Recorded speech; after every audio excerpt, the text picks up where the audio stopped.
Mr. Speaker, may I finish? Mr. Speaker, you've asked the question. Allow me to finish, then you can make your ruling, please. By the indulgence of the House and the leave of Speaker, a member may explain a matter of personal nature or make a statement on a matter of urgent public importance at the time appointed for statement under Order 67. Mr. Speaker, the spirit behind this provision under 93(1) can be applied mutatis mutandis to 91 too, Mr. Speaker, and that is why I am inviting this House. That is why I am inviting this House to give it a purposive meaning. You can't just say that, Mr. Speaker, because that provision does not expressly say that you should make a disclosure. Mr. Speaker, disclosure is part of any serious democracy. Disclosure is part of any serious democracy. To the extent that, Mr. Speaker, to the extent that 91(2)(b) is saying that the statement should not contain matters that are likely to provoke debate, implies that the statement must be known to you to make a determination. Mr. Speaker, if as it is, the minister makes a statement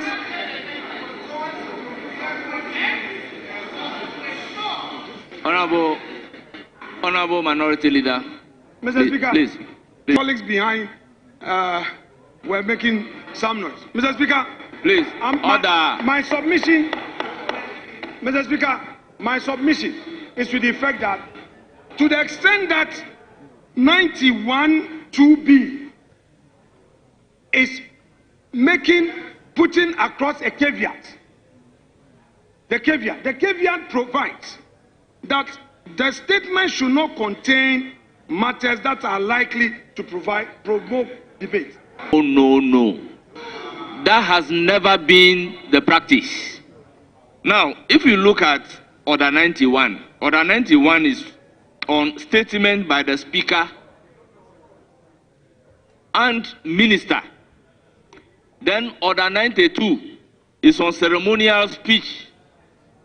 Then Order 93 is on statement by member. Therefore, you cannot read Order 93, a statement by a member, to justify an argument for a statement being made by a minister. We've also been in this House for some time. The practice is not that if a minister is coming to make a statement, the content of the statement must be shared. No. But the standing order is guiding the minister as to the content of the statement he's coming to deliver, that the statement should not provoke debate. I'm grateful for the opportunity to brief the House on the payment of statutory funds. The Speaker, as a member of this House, I'm fully aware of the considerable interest that honorable members attach to this important subject, which lies at the heart of the fiscal decentralization. First and foremost, I wish to express my sincere appreciation to colleagues for their continued cooperation. Right, Honorable Speaker, I'll begin today's brief with the District Assembly's Common Fund, the DACF. Mr. Speaker, our effort is driven by President Mahama's unwavering commitment to decentralization development, as articulated in Chapter 20 of the 1992 Constitution. It is well established that metropolitan, municipal, and district assemblies have gone through severe financial strain over the past 8 years due to the unfortunate re-centralization of district assemblies' common fund. Mr. Speaker, it is evident that decisions taken in recent years have regrettably undermined the capacity of MMDAs to respond effectively to the pressing needs of our people at the local level.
Government is broke, government is broke.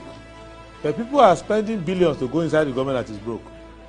Have you ever seen a minister who resigned because government is broke before? Government has no money. Have you ever seen a governor who said, ladies and gentlemen, when I was elected, I thought the government had money. Now I discover government has no money, I resign. Have you ever seen it? Government has no money, but they are bringing money out at election time. Where is that money coming from? So they are lying. What is happening is that there are two types of wicked people in government. Type 1, they eat current money. Any money they find in government, they will eat it. They are wicked about that one. There is type 2. Type 2, they eat current money and future money. They will say, my term will end next year. When I leave, how will I eat money? Let me borrow money now and borrow money of the future and eat it now.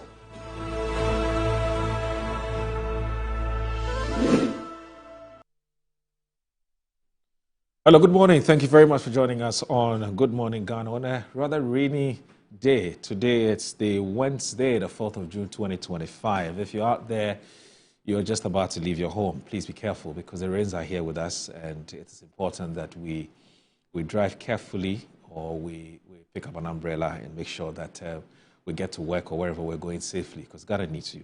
But anyway, so we're grateful to God. We're back again to join the nation's conversation on what's happening in our dear country, Ghana.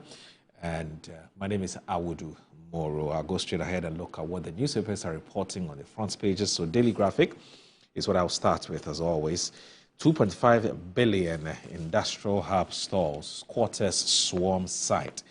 City to stabilize around 10 to 12 cities banned against dollar. President assures exporters. OSP uncovers 280 million cities NPA scandal. Government releases 987 million cities common fund to assemblies. Daily Guide. Oforiatta cancer letter pops up. Otunfo visits Nana. Gold board exports 41.5 tons of ASM gold. Government introduces new petroleum tax. Wontumi thanks MPP for support. Lightning kills 4 children in Seshi, Awaso. The New Crusading Guide. Dofo Kingmakers demand quick action on Paramount Chief umpires. Oforiatta's lawyers OSP clash over health report. Gold board targets sustainable ASM growth with new licensing framework. Sejimase youth kick against invasion of Itiwa forest by illegal miners. Benso oil palm plantation declares strong 2024 dividends amidst growth and challenges. The Insight. OSP uncovers 280 million cedis loot involving ex-officials of National Petroleum Authority. Israel kills 228 seekers in Gaza in Operation Wake Off massacre. 10 years on, NPA reaffirms commitment to downstream petroleum regulatory compliance as it commiserates with families of June 3 fire and flood disaster. Government to include AI, coding, and basic education curricula. Revoke last-minute appointment at GCAA. Group petitions president. The Inquisitor, who say man no day. OSP cuts Ken to size. Otunfo commends Sami Jemfi as gold purchases by Gold Board hits record high in May 2025. TDC rolls out 24-hour game plan tomorrow. Think Global, Lead Smart. Kofi Aban to UPSA students. The Daily Statesman. You can't declare Ken Oforiatta a fugitive. Kwabena Japan takes on SP for undermining rule of law. Ghana exports $4 billion ASM gold in 4 months. PWDs urged to register with SLTF for free tertiary education. Sejimase youth kick against Galamsey threat at Itiwa forest. And Otunfo calls on the Kufuado. In Sawam MPP defend Ano Dompre. The Ghanaian Publisher. The rocky road to Ashesi, Professor Kwesi Yanka writes, Gold Board historic feat. ASM gold exports hit $4 billion. OSP is waste of public funds. Engineer Kwabena Japan. Our MP not involved in a Edwajiri chieftaincy dispute in Sawam MP. The Accra Times. Ato Force in briefs Parliament as John Mahama gives MMDA's oxygen to spare local development. Study hard for good results. Build South DCE to Fumbisi Senior High students. Health Minister vows to address industrial action. Beware of tobacco and nicotine, not die MP decries. My return is to lead, rebuild, and restore our dignity, Mahama assures Ghanaians. Ghana committed to fighting corruption, and Babin tells AU Review Mission Team. Africa must own its gas future, NPA boss. The custodian. Small-scale mining tops Ghana's gold exports, Gold Board CEO. Anodompre, not part of a Dwejiri chieftaincy dispute in Sawam MPP. Apenyomake petition speaker over MP's misconduct. OSP is only wasting public funds. Kwabena Ejapong. Daily Post. DACF, NHIF, and more. Atofos enlists some statutory funds government has released. 49 million cedis national security case. NSB staff. Errand boy file witness statement against Edubuahine. I won't shield anyone from anti-corruption probes. Mahama. Ghana to reap full benefits from its gold through Gold Board. Sami Jemfi. Mr. Foreign Affairs Minister, other councillor sections also need to be investigated. The rot there would choke a 12,000 kg elephant to death. So, yeah, so these are the front page stories of the various newspapers that we received this morning. Please stay with us. This is Good Morning Ghana.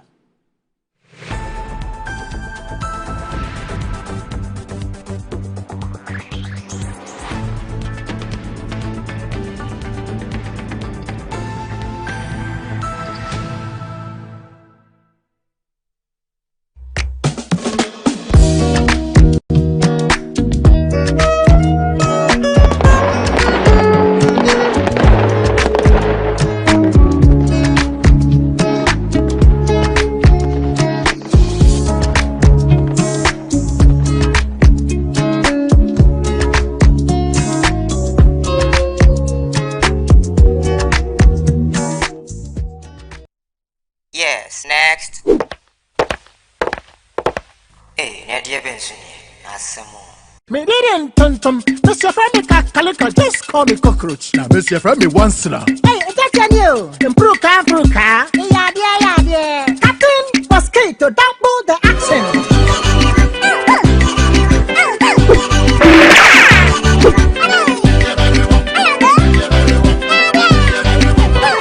Me Sasso spray. Mr. Femi Sasso quell. Yeah, go to my Sasa.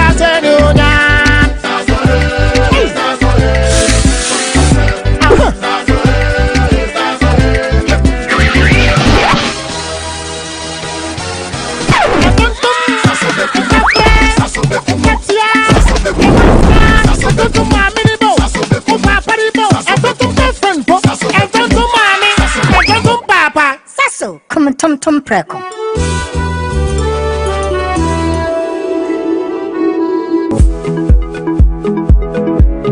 Sometimes the unexpected happens and the hero falls down in his own story. But he needs not stay down for long. Cosmopolitan Health Insurance is your trusted health partner. Whether an individual building a business, with Cosmopolitan Health Insurance, your medical care is our concern. For the best health insurance solutions for corporate institutions, groups and associations, families and individuals, choose Cosmopolitan Health Insurance from our over 700 accredited health service providers nationwide. Call us on 0302 540 668 or 0501 678 547 for all your health insurance solutions. Cosmopolitan Health Insurance, your medical care is our concern. I'm a brand manager. Of course, I accept only quality and affordable printed souvenirs for my promotional campaigns. I'm the head of academic affairs of a very important institution in Ghana. Of course, we only deal with quality, reliable printing companies for our institution's printing materials. I'm talking about appointed time printing. Appointed Time Printings. We take pride in our extensive print scope that transform your ideas into captivating visual masterpieces. We delve into the core objectives and vision of each print project. Precision printing is at the heart of our printing process as we meet your tight deadlines. Our rigorous inspection, color verification, and overall printing excellence are assured. 20 years of printing excellence. It's always a pleasure working with you to create a vibrant, dazzling printing experience that gives you a masterpiece. Appointed Time Printing, your world of quality and affordable printing.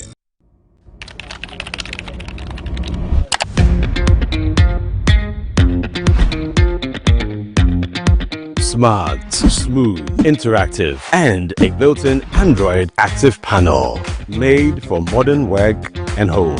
For corporate clients and university students, enjoy top quality 10th generation Toshiba laptops built for performance, power, clarity, and speed, all in one desktop. At Mycom JA Computers, get a laptop for as low as 1,000 Ghana cedis. All products are imported from the USA with a 1-year warranty. Visit Mycom JA Computers today and elevate your tech.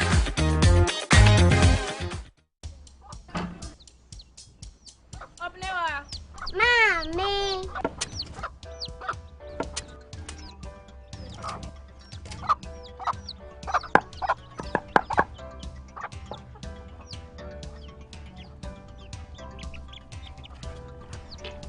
Michelle say, fe.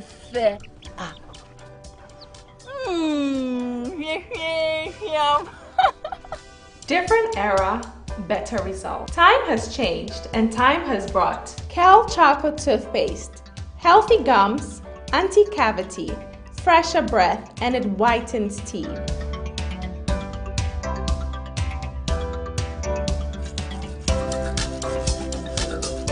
Kel Chocolate Toothpaste. Sankofa. Yenchi. Kel Chocolate Toothpaste. Happy smile. This advert is FDA approved. MGL Logistics and Supply is your trusted partner, providing seamless solutions for all your procurement needs. From sourcing products to managing imports and exports, we ensure smooth and efficient transactions every step of the way. Whether you require goods from across the globe or need assistance in exporting your products to international markets, we got you covered. General Trading is at the heart of our expertise. We specialize in a wide range of products, catering to various industries and markets. As a trusted dealership in building materials, we provide high-quality products that meet the demands of our construction projects. Additionally, we act as manufacturers' representatives, connecting producers with distributors. Our expertise in logistics is the backbone of our operations. We plan and execute transportation and delivery of goods, ensuring they reach their destination on time and in optimal condition. MGO Logistics and Supply, guaranteed satisfaction.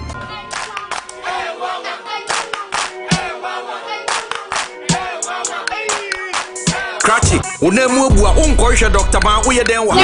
Oh, Missy Yafan come and me buru. Mami do buru. Ni atele be ko. Bra, mumi mfani ko Dr. Ma ho. Dr. Ma no ya de. Bra, se banu no mpemu adwuma, sasabro slow Dr. Ma oye. Hey, so ni kemi kwa na meka. Oh, no mpemu ni mdi onu na ye expect nya zanfo no. O akra eni Kumasi no mpemu expect yen kan kire.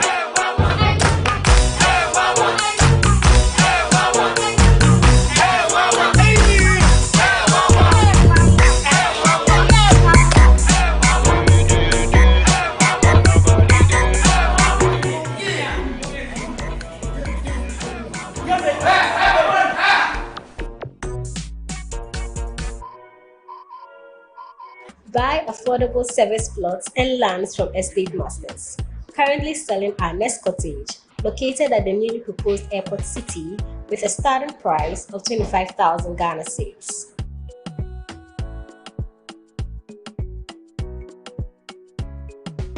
We also have Palm Hills, located at Panfukro in the Gomwa East District, also with a starting price of 15,000 Ghana cedis.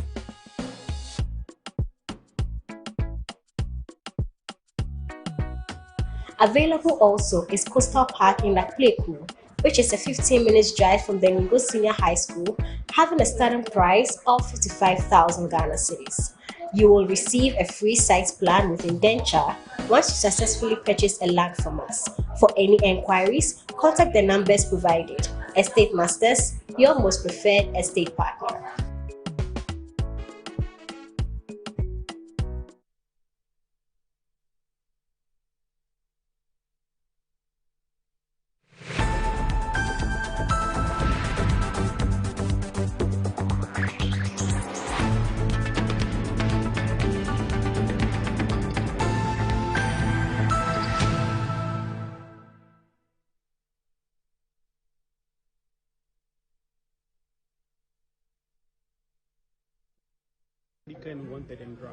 I say, always believe your kind. Say, 2nd June.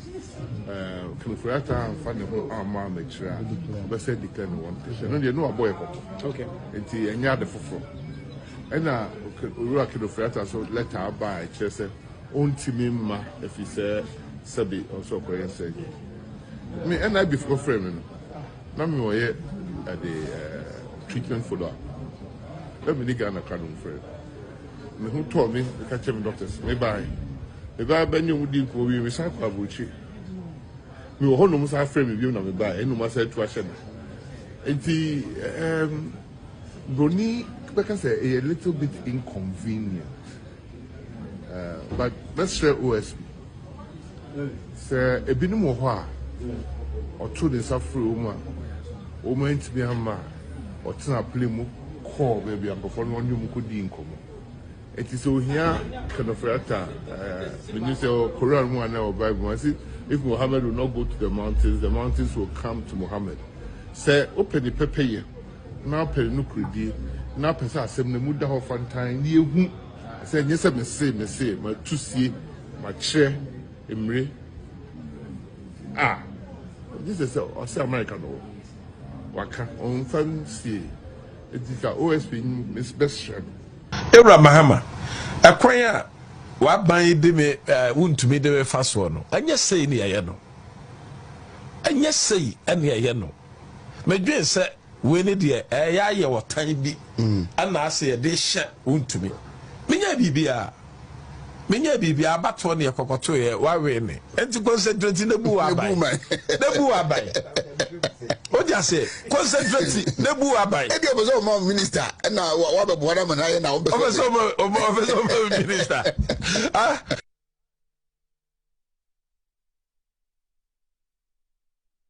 Yes, you're live on Good Morning Ghana on Metro Television. Let me say a very good morning to Chairman Wontumi. Chairman Wontumi. Yes, he's a very powerful man. He's a very powerful man. So this is Ghana. You only get deceived when you're not sure of what you're buying or you don't really know the market. So when it comes to water storage tanks, the name we all know is Polytank. It's been with us for over 30 years and has been trusted by all these generations. And so make no mistake, always choose Polytank for guaranteed quality. It's available at the same price across the country at Polytank partner shops. So be it Rambo, Hippo, Sumo, or Super Sumo, durability is always assured. Polytank, the original, always the best. Polytank, Papano, and Kasa. Polytank does not request for mobile payments online. So joining us this morning for what, as always, promises to be a very, very ricketing and a very interesting and productive conversation is Mr. Kwesi Pratt Jr., who's the managing editor of the Insight newspaper. He's here with us. Good morning, sir. Thank you very much for joining us. Good morning, sir. It's always a pleasure having you. And also joining us shortly will be Collins Osamakwa, who's the MP for Fija Kwabre North. He will also be joining us shortly. And I hope the family is doing well. No problem. Oh, good. So there's a story which I want us to just touch on briefly, and it has to do with the nightmare that a lot of private investors face, especially when they want to set up their business, whether in the real estate sector or whatever it is, because it's for them it's a very torturous but also an extra expensive what do you call it, problem or nightmare or phenomenon that they have to deal with. It has to do with squatters. And from time to time on this show, even when Randy was here, we've had cause to, raise the question of how do we deal with them? Because it's a very sensitive matter and it's a very tricky issue. Because you want to protect life, you also want to protect livelihoods, you also want to protect investment and so on. So if you look at today's Daily Graphic, there's a story that says 2.5 billion industrial hub stalls, squatters swarm site. It's by Suleiman Mustafa, who is I believe is the business editor at Daily Graphic, as always, again. It says a massive 2.5 billion project by Central Building Materials Complex, an initiative under the government's Big Push program, has stalled due to a dispute with squatters on the site. The company has faced significant setbacks in this bid to develop the proposed site it acquired 7 years ago, which is located at Ashaman along the Tamakra motorway. The complex is for the manufacture of a tall list of building materials as well as training fabricators and companies in the built environment. Now, the Central Building Materials Complex aims to leverage Ghana's industrial and technical expertise in building materials to create a cutting-edge industrial model designed to create over 25,000 direct and indirect jobs. Already, the company's parent, Central Group, has invested massively in the country with projects including the Central Steel, Central Ceramics, and it goes on and on and on and on and on and on. It says the latest project proposed to occupy 390,000 square meters, approximately 2 kilometers, features 5 key platforms, a trading platform, and then again, it goes on. And I said, additionally, it will have a central hub where manufacturers, merchants, and consumers can interact. There will also be recreational and play areas. Now, it says that the Technical and Group Corporate Affairs Directors of Central Building Materials Complex, Benjamin Gumado Kobla, told the Daily Graphic that the company had made several attempts to evict the squatters through the Tema Development Corporation, the Ashama Municipal Assembly, but without success. We have made several attempts to evict them through the TDC and the Ashama Municipal Assembly since we acquired the land 7 years ago, but without success, Mr. Gumado Kobla said. In fact, the Ashama Municipal Assembly had offered them a land near the Zoom Lions treatment plant after the TDC had initially offered them a stretch of land near the Tema motorway. Mr. Gumado Kobla explained that the project was not only expected to cater for the country's industrial needs, but also be a major export hub to other West African countries. This giant manufacturing hub will also attract many manufacturing companies to the country, providing a much-needed boost. Now, we're told the squatters, mostly scrap dealers, have rejected all offers, delaying the project takeoff with over 25,000 potential direct and indirect jobs hanging in the balance, and the project's progress remains uncertain. Now, Uncle Z, we read these stories from time to time, either online or in the newspapers, and the question we keep asking ourselves is that if we say that as a country, unemployment is one of our biggest problems, and we need private investors to come and invest through foreign direct or to engage in foreign direct investments, and they come here, and of all the problems that we're facing as a country, that is stalling the advancement of these businesses, is the phenomenon of squatters. I mean, how do we deal with this problem? Which is that we also being mindful of the fact that we ought to protect our own people and making sure that we give them a place to lay their heads. But we don't need to discourage these private investors from setting up their business, whether in the real estate sector or whatever it is. What do we need to do about this once and for all? How do we deal with this? Well, I've read the story on the front page of the graphic, and I think it's important to make the point that the economic problems which bedeviled this country, or many of the countries in Africa and the Third World generally, would not go away as a result of private investment.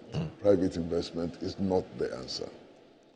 Private investment may be useful in some sectors of the national economy, but it's not the driving force for resolving the problems which confront us.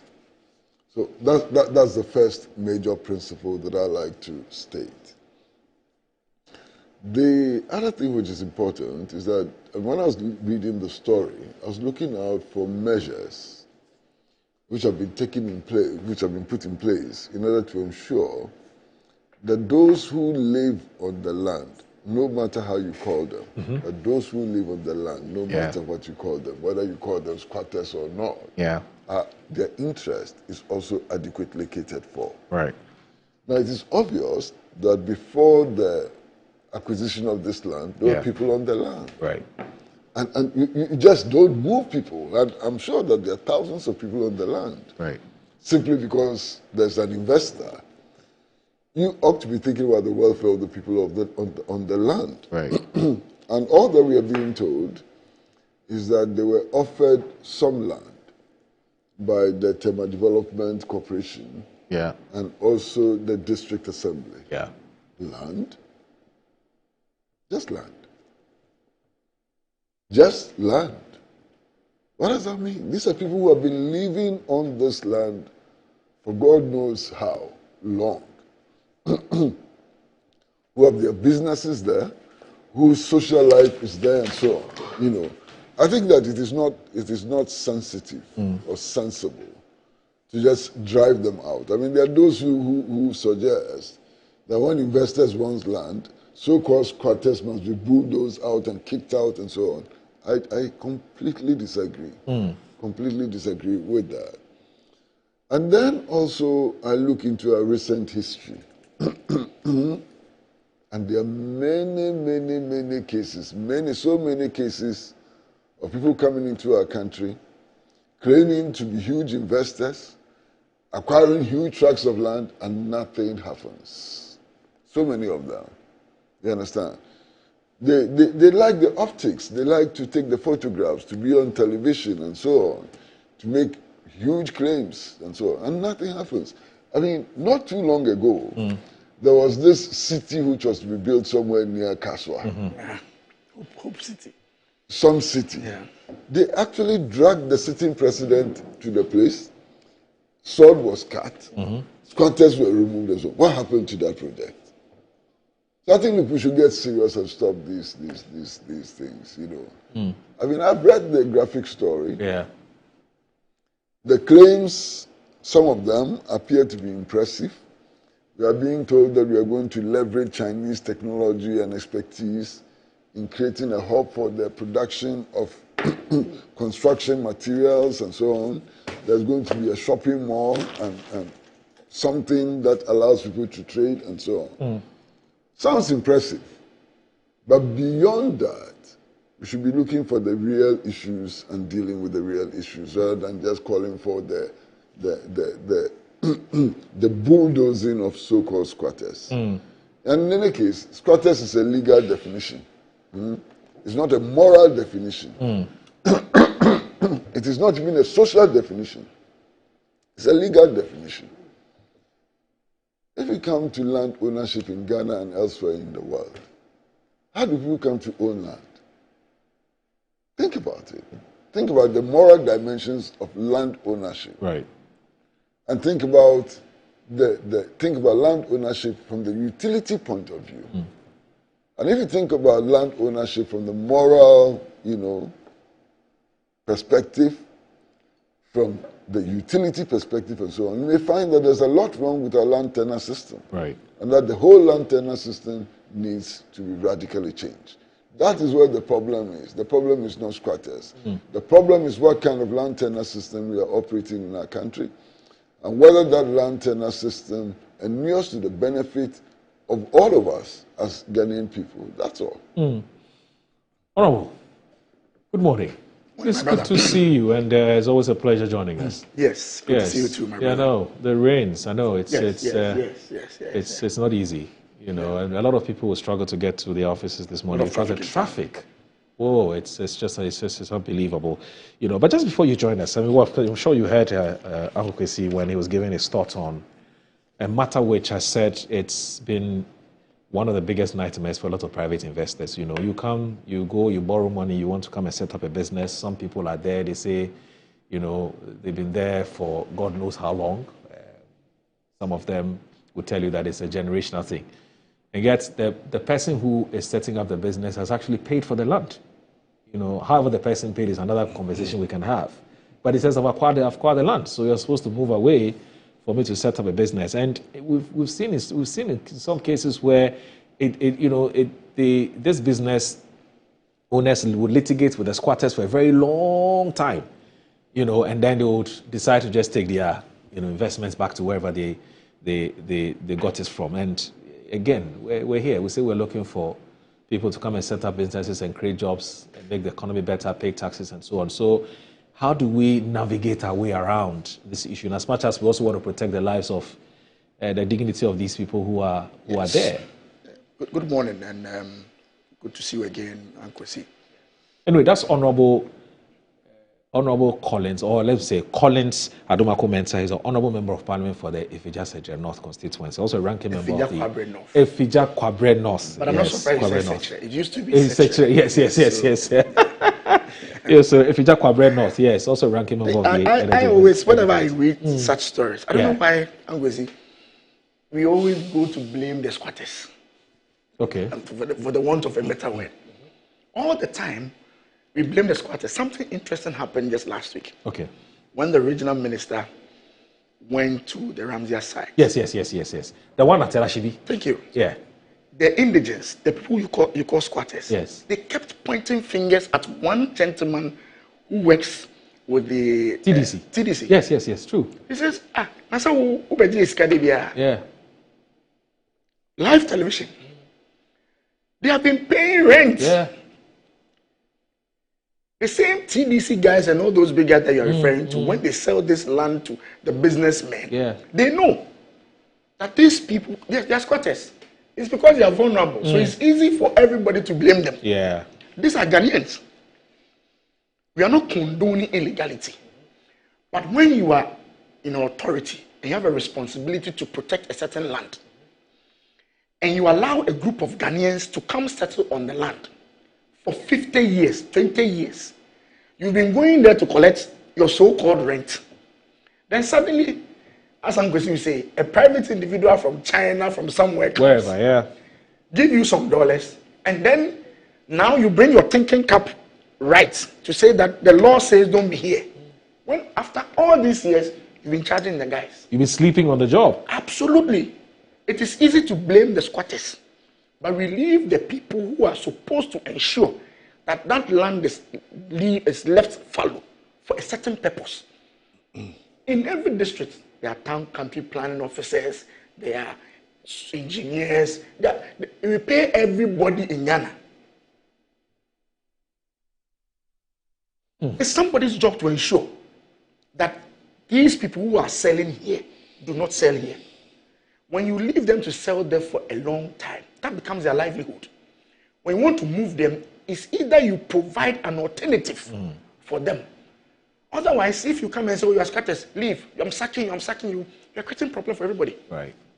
And it becomes even more annoying when the person coming to stay on the land is a foreigner. Yeah. It becomes even more annoying. Yeah. When you come, you bulldoze them off, and then the next thing they see some Chinese person, they see another person coming to occupy the same land that you said you cannot be there. So let's be broad in our discussion. We don't want people to settle where they are not supposed to settle. That's not what we are saying.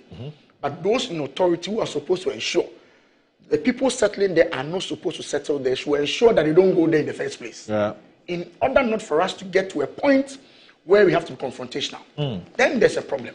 Because these are Ghanaians. But what does this mean for... Look, it's a systemic problem. Yes. And I will be the last person to disagree with everything you've said. Yes. What it means is that it's a failure on our part to deal with the problem. But it's easy for you to blame the young girl. How do we... But first of all, I think that it's important to define the problem. Yes. What is the problem? Yes. What is the problem we are trying to resolve? One of the major problems is that we don't appear to have a land use policy. True. And linked with that is the fact that, look, all of us travel quite a bit. Yeah.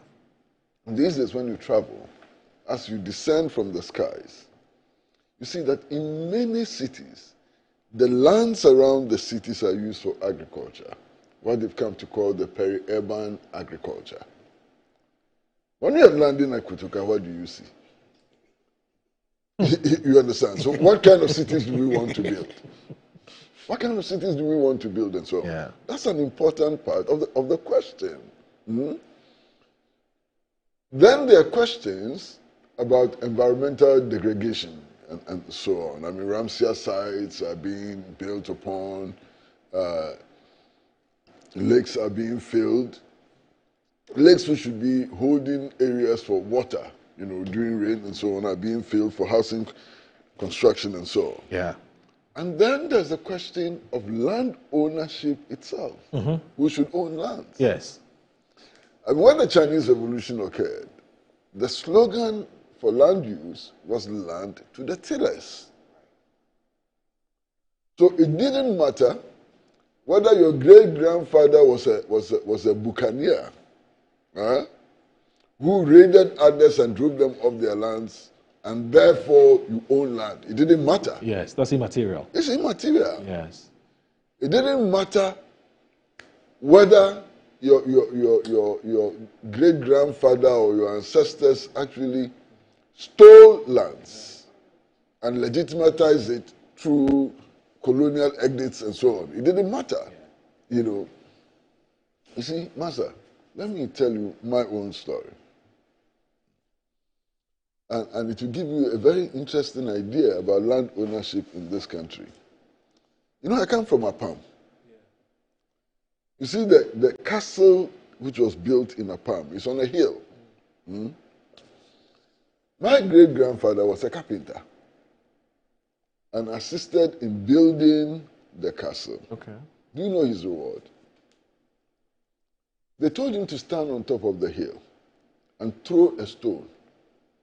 And wherever the stone landed, all that land was given to him by the colonialists. Oh, I see. That is how come we owe so much land in Apam. Okay. You understand? And you think this is legitimate? You think this ownership, this kind of ownership of land is legitimate? You think it makes sense? It is something that we should send soldiers and policemen to go and fight to protect? It doesn't make sense today. So we need to have a policy on land ownership which sees land as something productive, something that we use, we exploit in order to fight poverty, in order to fight illiteracy, to fight disease, and so on. That's the context within which we have to see land. We have to see land as a means of production, of agricultural development, and so on. If we don't see land in that context, and we see land simply through the laws of inheritance which don't make sense, we'll always have problems with land. You understand? So we need to review the entire land tenure system in our country. The problem with land is not about one single investor who may be speaking the truth or may be lying to us as others have lied to us in the past.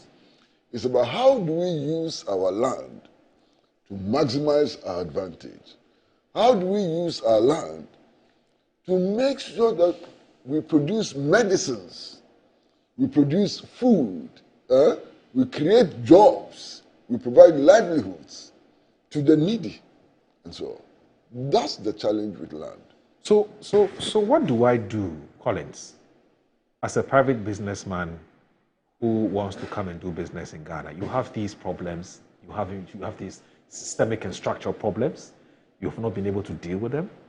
Okay, I'm not interested in who has shirked their responsibility or who has not. My only problem is that I need a land to set up a business. So what do I do? Well, I think that is a difficult question for me to answer. Because every investor will want to feel comfortable with his investment. Knowing very well that when I go to start my construction, I'm not going to get any group of people heckling me here and there. Everybody needs peace of mind. It's a collective effort.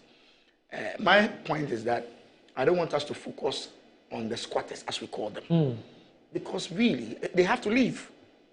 They have to find a way to leave. So your point is that the squatters are the symptom of a bigger problem. They are not the problem themselves. A bigger problem. Do you think if government had built houses all over the place? Social houses. Social houses. Do you think they will be at the Odona area too? Except that we classify $150,000 US houses as social housing. Can you imagine? They will not be at a donor. They will not be at a donor. So if at a point in time you want to now change the status quo, you have to do it in a more humane manner and not to just move in and say, I'm sacking all of you. In this case, for instance, we're told that even when they were told that there was an alternative arrangement for them, they said, no, lie, they want to be there. Which alternative arrangement? Somewhere in Shaima. Their land is your alternative. Is that alternative arrangement? Well, let's move on. But you see, yes. You see, sometimes when we discuss these matters, we forget that there are models which have been used in the past which worked. Okay. The development of the industrial and port city of Tema by Osagyefo Dr. Kwame Nkrumah is a model which can be copied. They didn't move bulldozers there to go and sack people and break their houses on. That's not what happened. What happened? They built Community One. They built a new settlement with every facility. Okay. Electricity, water, decent places of convenience, and so on. And the people themselves were happy to move to this new settlement, especially as the project in Tema, the building of the port, and the industries provided them with a means of livelihood. Oh. So it was an integrated approach. Yeah. The Nkrumah model is there. It's not something we haven't done before. We've done it before. Even the template is there. Exactly. And I watched the Apiati. Yes, the reconstruction. The reconstruction. The people were happy to move back. Yeah. Because, as we're saying, the structures are there, the way they've built it, even better than. You would love to move there. Nobody is going to force you. You understand? If the model is good and sensible, people will move there. Yeah. But you don't just wake up one morning, and we have so much disrespect for the downtrodden in our society. Yeah, they are squatters. They don't matter.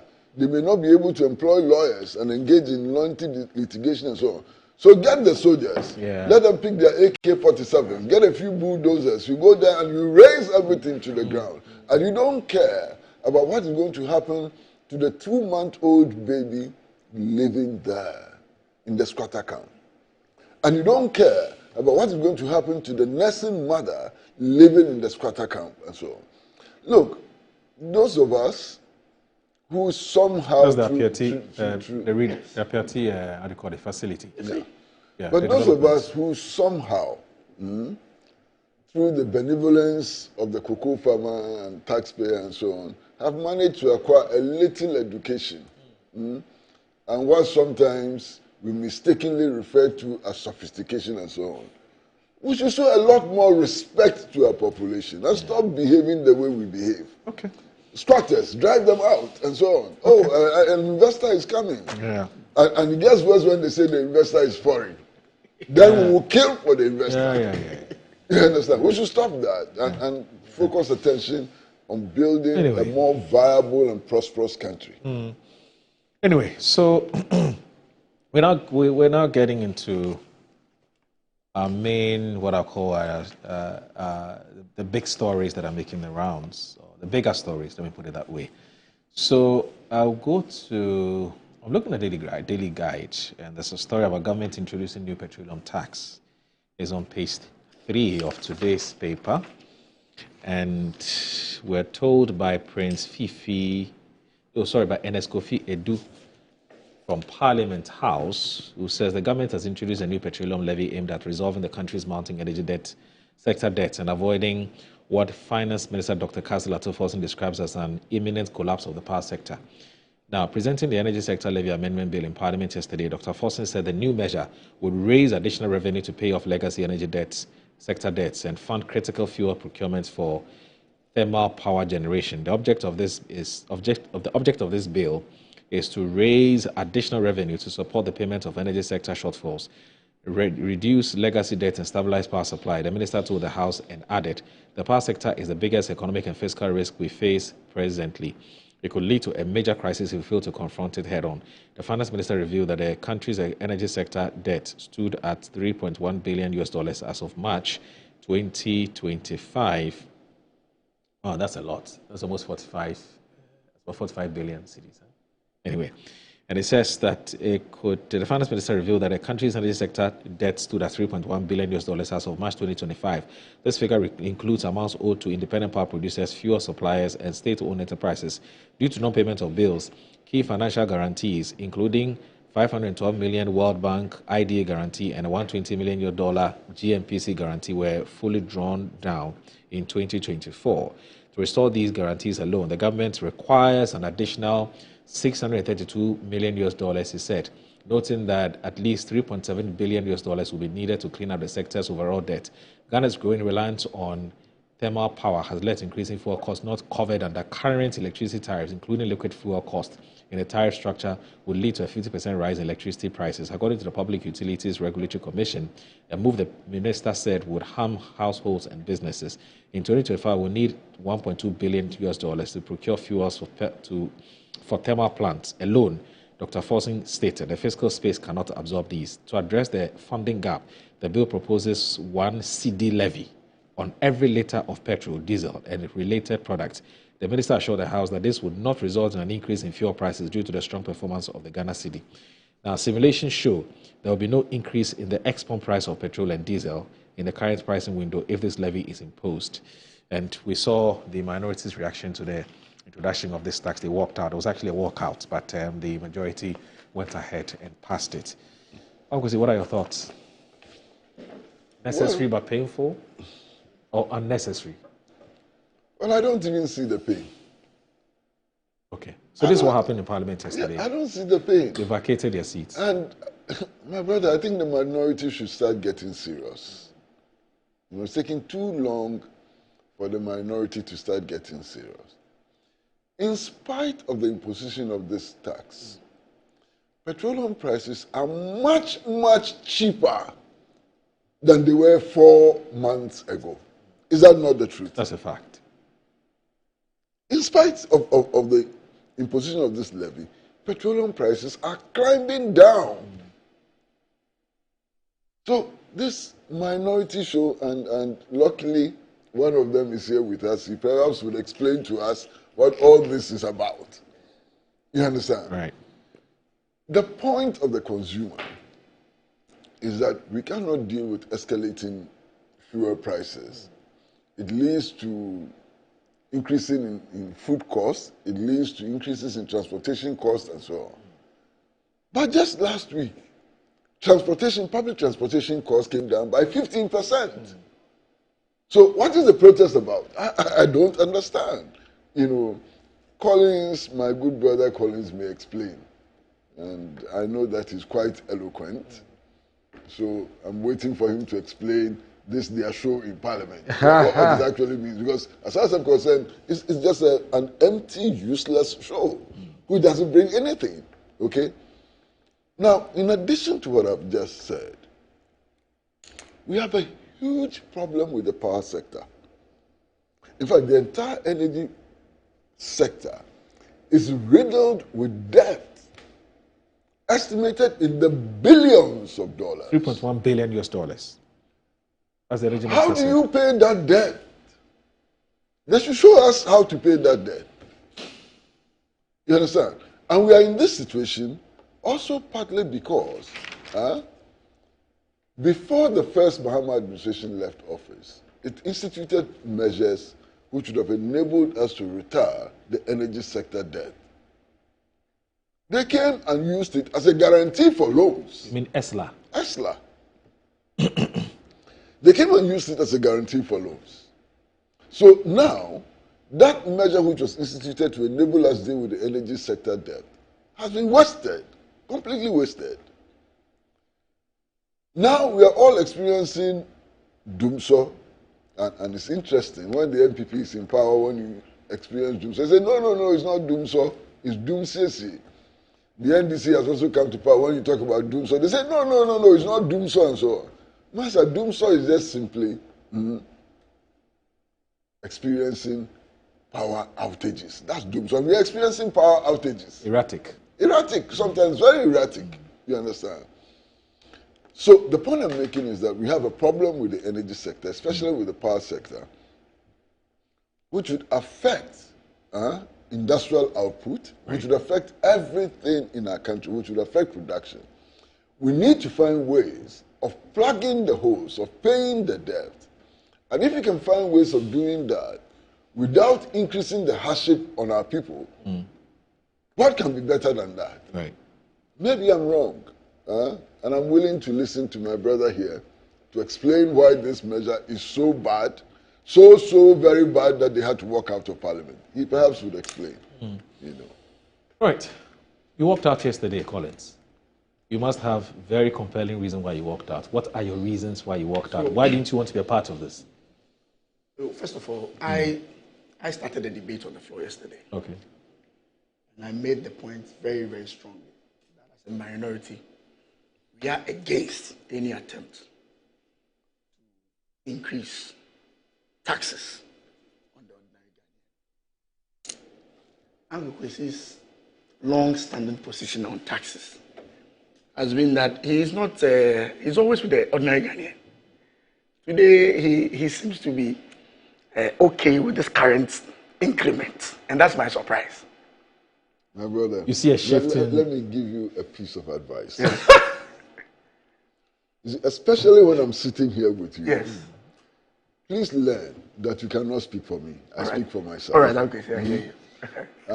And your deduction that what I've said is not in the interest of ordinary people and so on is very problematic. All right, I can see. What ordinary people really want is that they don't want to see transport fares go up.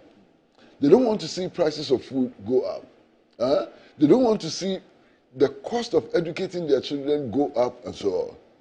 And that's what I've always stood for. General cost of living. General cost of living. And I'm saying that in this particular case, in spite of the introduction of this tax, petroleum prices are going down. Are you disputing that? In spite of this tax, generally prices are going down. So what is your point? This tax has not been implemented yet. When they start the implementation, we will know whether petroleum prices will be where they are or they'll go up. Yes. And listen, this energy sector levy, just in March, just this March, Ato Forson came with a bill. This is an amendment too. He came with a bill. And let me read the memorandum to the bill. March. Currently, the Energy Sector Levies Act 2015, Act 899, does not make provision for the use of the proceeds of the levies to service the debts taken over by government. For this reason, government has decided to restructure and consolidate the Energy Debt Recovery Levy, the Energy Sector Recovery Levy, this is the Delta Fund, the Price Stabilization and Recovery Levy, and the Sanitation and Pollution Levy into a single levy to be known as the Energy Sector Shortfall and Debt Repayment Levy. Now, there's the catch.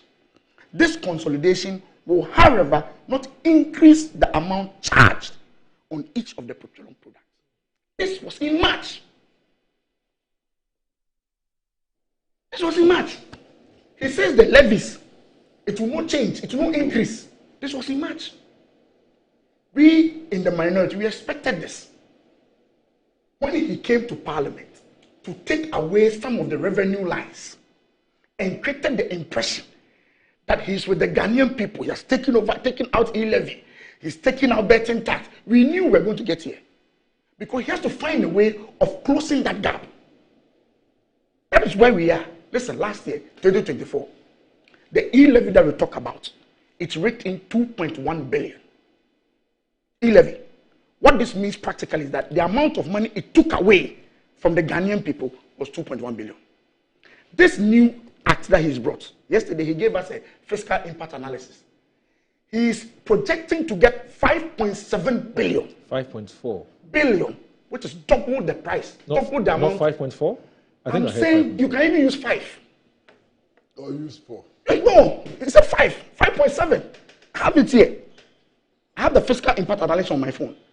which is double the amount. And the reason why I'm saying it's 5.4 because we consume 450. No, he gave us the figure. Oh, that's his figure. He gave us the figure. I don't know how you arrived at it because because I've been doing my own, But anyway, that's fine. He intends to get 5.7 billion. Okay.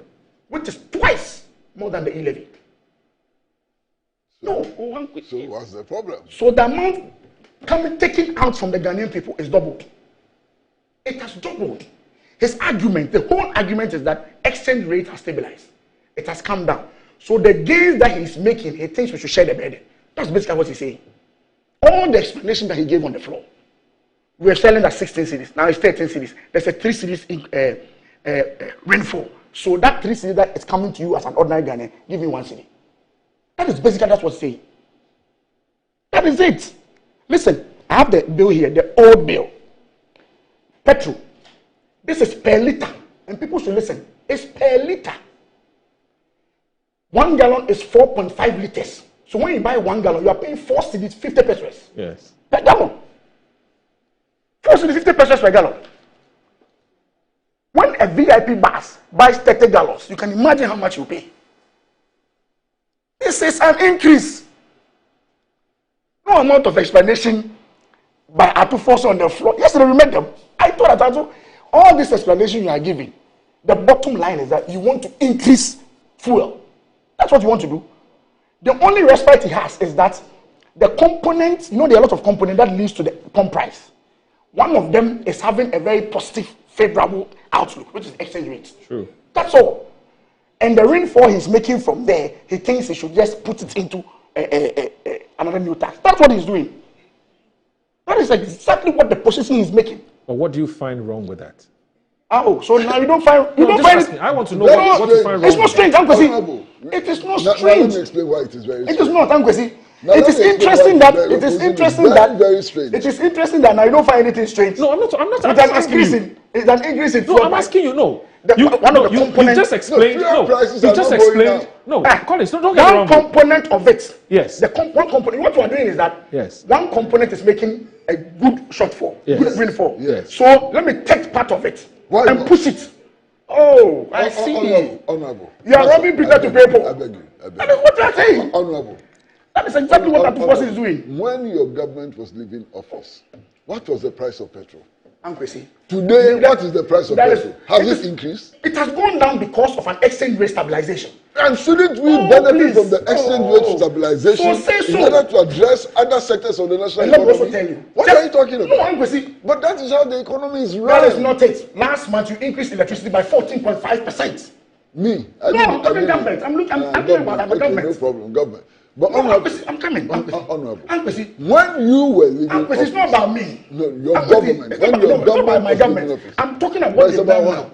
Hold on. I am saying that, Ankwesi. Honorable. Very simple. No, don't let us get into this highfalutin things and so on. No, Ankwesi, I have to explain that. Question. Yes.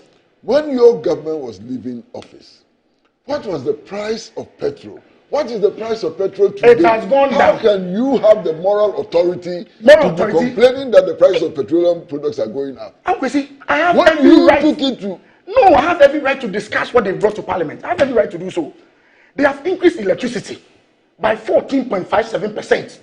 They have increased water by 4.02%. They are increasing a liter of fuel by 1 cedi. Is that why you walked out yesterday? Oh, Ankwesi, as working out, as part of the parliamentary process. No. We walked out because I want to understand we walked out because we don't want to be part of this. That's the basic principle. Okay. We don't want to be part of it. We don't want to be part of, and no amount of explanation. Listen, last year. No, we haven't answered my question. I've answered your question. No, my question is when you were leaving office. But I've also told you that the price was higher than what we have now, and it is lower now because we have some exchange rate stability. Mm-hmm. That's fine. But the government is saying that the exchange rate that you are getting, let's do a practical example. Dollar was 16 cedis. Now it's 13 cedis. It went to 17.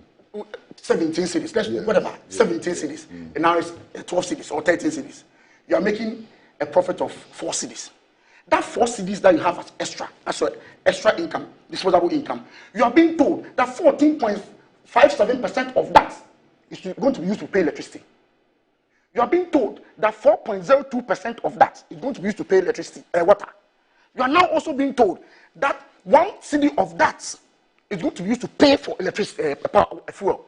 And you think we shouldn't complain about this? Honorable, I have a second question for you. Honorable, I have a second question for you. Can I ask my second question? Oh, why not? Yes. At the time you were leaving office, the power sector alone was indebted to the tune of almost $4 billion. How do you propose that the incoming administration pays for that debt you left behind? Power sector debt of close to $4 billion. How do you propose that? It's a very good question. When the minister came to Parliament, even proud to, and last time I was telling you about John's appearance here, nobody should tell us they didn't know what the problem was before they entered government. They were clear in their mind. They knew what the problem was. Atu came to Parliament to read the budget. What impression did he give us?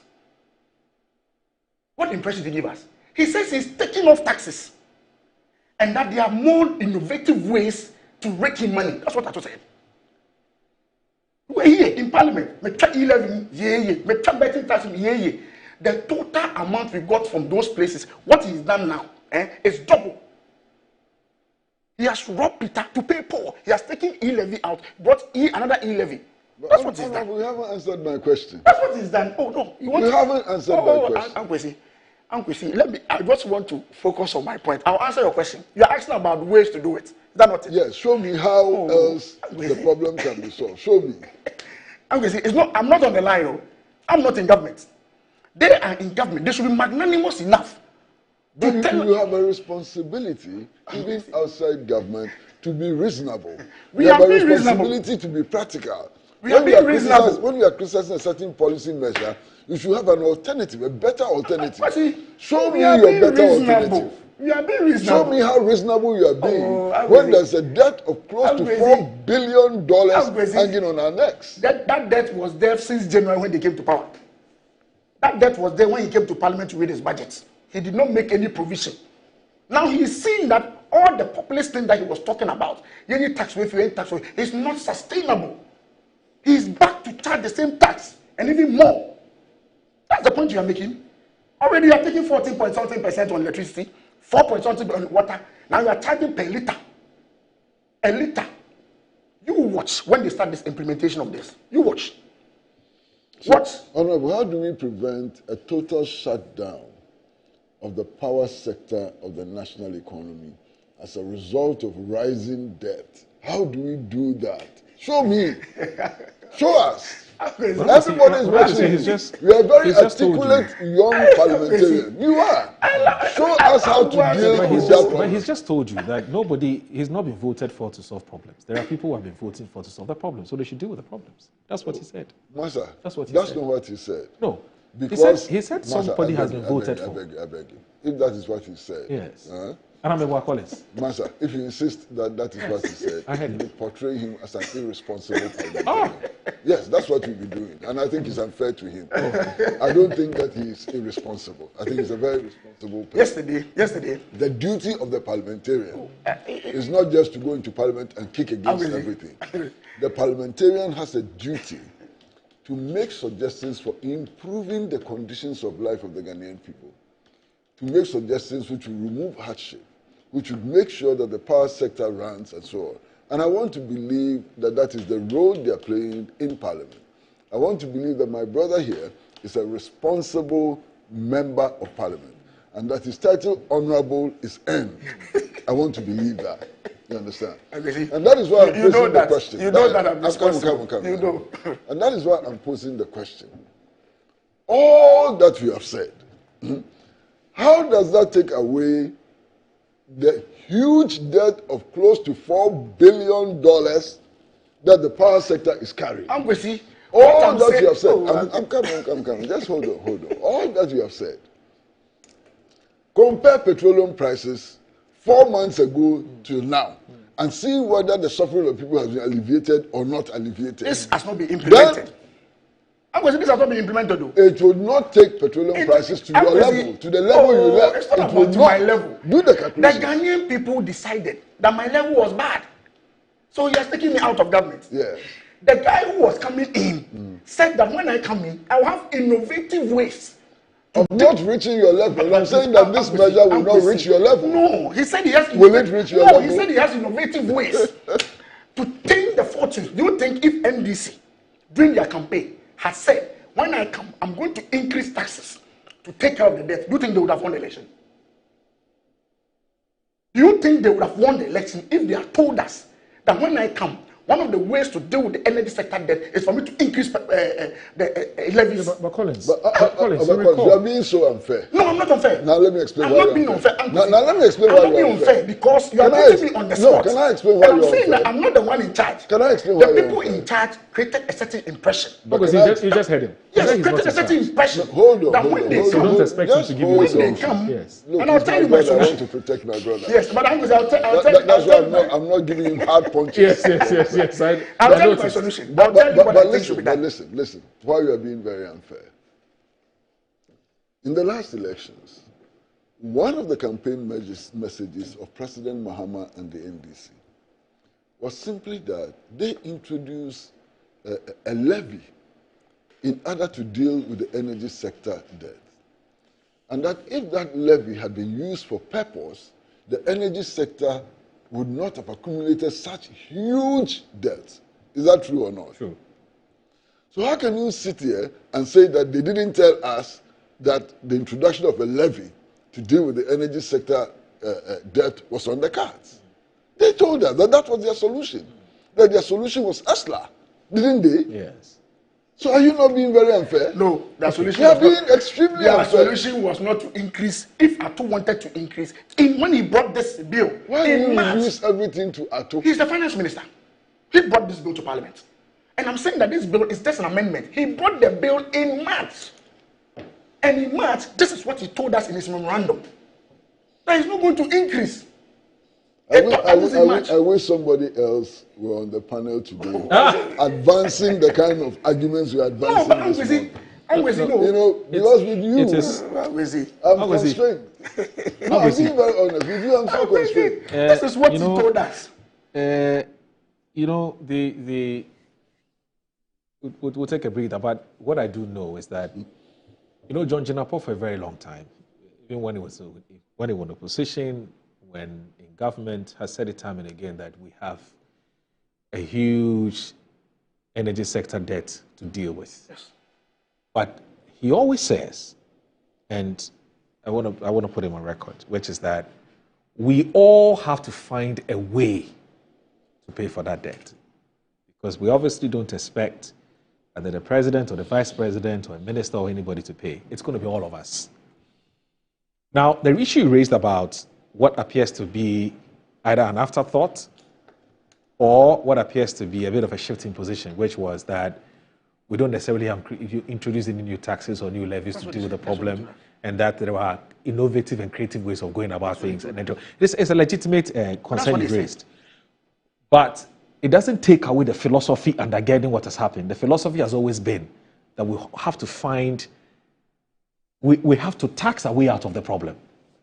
And the NDC, as you do know, as a political party, have always resorted to that. And so that's why we have ESLA. Okay, that's fine. Right? Okay. So somebody can argue that perhaps the party has just been consistent the taxes with introducing taxes as a way of dealing with some of these, if that's what these problems. problems. The price of the product you are talking about Yes. is far, far lower than it was when you were exiting office. And it will continue to be lower than the price when you exited office. What are you calling that's just one aspect of the conversation.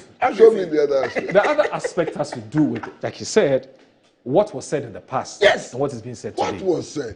It's here. Moro, in the what budget, was said? in the budget when we all had to force. Yes, He what said, did look, he say? for a very long time, we've been suffocated with a lot of taxes and levies. We don't need all some of these taxes. Let's take all of them. In fact, he was prepared to move a motion on the floor of Parliament. Listen. Two of you, please listen. Okay. What he was saying was that his government was going to take measures to reduce the hardship. Yes. As expressed yes. in increased petroleum prices. Yes. As expressed in increased lorry fares. As expressed in increased cost of food and so on. Is that not what he meant? Right. So why are you taking him out of context?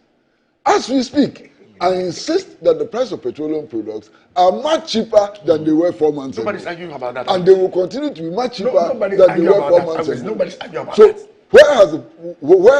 where has the finance minister betrayed the people, or where has the finance minister done something which is against what he said? The gains that he's making with the FX, he's finding a very nice way of taking the money back on the people. That's what he's doing. Okay. The gain that he's making, he's increased electricity and obviously in the budget. In the budget, this quarterly adjustment, bro. Even in the budget, Syria, bro, even the Syrian girl, bro. Even in the budget. At least in this case, at the very least in this case, they've made some gains and they are taking some of the gains. At least in this case. In your case, you made no gains and still took. Well, it's a very valid point. So compare the two. They made some gains. No. You see. But I'm saying that the current situation is better than your current. Yeah, but you see, it's going to be more better. At the end of and so you want it to be more better. Let me tell you something. Now, he says he wants it to be more better. It is not enough to be better. It has to be more better. He was the best. Ankwesi, don't take it out of context. No, but that's what he does. Yes. He wants it to be more better. Ankwesi, you've made gains. You've made gains. I will not. No. You've made gains in FX. Everybody acknowledges that. I will not. But you are charging. If that is your objective, that is not my objective. That you are be more better instead of better. Ankwesi, today this morning you've not allowed me to speak now. He's never disagreed that the situation has improved. Nobody has said. Oh, so he agrees that the situation has improved. When you said that the petrol But price he wants it to improve more. I go to the pump myself. I don't have an argument. I go to the pump myself. I go to the pump to buy. Yes. But I'm saying that what he's doing is taking us back to the status quo. No, but that cannot be the status quo. Oh, please. All the gains you are getting, listen, you when you go to the pump. Yes. Let's say it was 15 cedis. Yes. Now it's 12 cedis. Yes. So there's a 3 cedis. Yes. So you're happy. Yes. That 3 cedis that is a gain to you, that now is disposable income to you. Yes. Electricity has increased by 14.5%. Yes. That's the point I'm making. Yeah, but take your time. Mm-hmm. So Ankwesi can ask and say that, Collins, when you were leaving, fuel at the pump was this price. It has come down. That's true. When I was leaving, electricity was at a certain price. Now it has gone up. Okay. That's the point I'm making. Collins, are you when aware? I was leaving, I'm coming. When I was leaving, water was at a certain price. Yes. It has gone up. Yes. So you are making some gains here and pushing everything onto us. Don't we have the right to make an argument about that? So, Collins, are you aware? And this is a quarterly adjustment. Yes. Collins, are you aware that there's an independent body called the PURC that is supposed to be making quarterly adjustments? You are talking. You said I'm just making a point. I'm very much aware. Okay. I'm very much aware. Now, when that quarterly, it said adjustment. It didn't say quarterly upward adjustment. That is true. Yes. So they take all kinds of variables into consideration. Yes. And we all know what the variables are. Yes. Okay. So the point I'm trying to make is that, are you aware that regardless of whether the dollar, there's a stability in the CD or not, in the appreciation of the CD or not, these quarterly adjustments we're talking about would have still happened, regardless. And they happened under your government. So you can imagine a situation where we're not even enjoying proceeds or we're not enjoying from the stability of the CD. In addition to these adjustments, which had to be made, regardless of which party won power anyway, regardless of which party had won power, the natural expectation is that these quarterly adjustments, which are legal, right? You can't really do anything about it. In fact, if they don't, somebody can take PURC on. So the point I'm trying to make is that the point I'm trying to make is that regardless of how you see it, I'll answer you. Regardless of how you see it, the fact that there have been some quarterly adjustments and now we're raking in some proceeds or we're making some gains as a result of the stability of the CD, and today we want to tap into those gains in order to solve a problem. Excuse me. When PURC... No matter how you look at it, we still have made some progress. No, you are not being fair. Okay. When PURC increased the 14.something%, what was the argument of government? Did they say that it would have happened anyway, or they said because of NPP's IMF negotiations? Okay. That's the point I'm making. Let's be fair to ourselves. Right. The argument they made here on this same platform and other platform was that the 14% is as a result of NPP's ineptitude and the kind of negotiation we did with the IMF. No, it's not the argument you are making. That is what they said. In fact, in the budget, when Atu Forsen, I'm coming, I can read it to you. Yeah. When he was talking about adjustment, you know what he said? We are going to continue with the quarterly adjustment as agreed by the previous government and the IMF. That's what he said in the budget. Is that true? Uncle, you see? Is that true? It's not true. The IMF has said that you should continue to do what you do all the time, that adjustment, which will come anyway. Yes. But the argument is that So what is false about what he says? What you have just said and what he said. How is that different? No, his narration is that this quarterly adjustment would have happened anyway. Yes. Even if, wouldn't it? Yes, but you see, but the argument they made, the NDC when the increment came, was that but there's we no are NDC increasing. person on this panel. No, I'm is just there an no. NDC person on this panel? The point he made. No, I'm not. No, I'm not. Well, I'm a journalist. No. You're the managing editor of the Insight newspaper. Exactly. You see, the point I'm making is that you cannot say when there's an increment and Ghanaians are crying that hey, don't blame us. It was because MPP signed a certain agreement with the IMF. That's why there's an increment. Okay. You heard this argument here on this platform. Yeah. It was not because it would have happened anyway. Yeah. That's the point I'm making. Okay, fair point. Thank you. So be fair to me. Let me also take but the most You're not being fair to me. Let me. Even if you were elected, why am I not being fair that to you? increase would have occurred. Why am I not being fair to you? No, I said, Joe, just be fair. Honorable member of parliament. Honorable member of parliament. Okay, so the point is that even if you were re-elected and you broke the 8, that increase would have occurred anyway. Yes, but you see, no, it's okay. I'll finish my. You have not finished. I'm busy. Oh, now we can. Unless, of course, the next argument will be quantum. You see, but it's not about quantum. The argument they made. Anyway, so you see, the argument they made. Periodically, that's quarterly adjustment all the time. Yes, all the time. Yes. But why is it that when it happened this year, the argument then changed from periodically would have done it all anyway? Yeah. But even in the budget, official records, they said, oh, the previous government signed an agreement with the IMF. But that's problematic. That's the point. Yeah, that's problematic. But did you sign an agreement with the IMF? The IMF point was that you should continue with your quarterly adjustment. The IMF didn't say continue with an upward quarterly adjustment. In order not for you to rack up debt. Don't blame the previous government. Because the point is that... But you signed that agreement with the IMF. Why are we splitting heads? No. But what he's saying is that regardless of whatever agreements have been signed by the IMF, there's a PURC Act which mandates them to do a quarterly adjustment every quarter. So when you start making the IMF argument, then you feel slighted. That's the point he's making. Thank you very much for making my point. Because the point I've been making all along is that if the NPP had broken the 8, they would have done the PURC would still have come with those increases. Yeah, that's a given. That's what I'm saying. So what also is a given is that we need to take a 30 seconds break. Yes. So please, let's will come every quarter. And the budget says even in the last quarter, there's going to be a major tariff adjustment. Yeah. So the gains you are making on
my friends, my name is Calkit Toothpaste. Wow. I was made to be gentle on your gum but protected.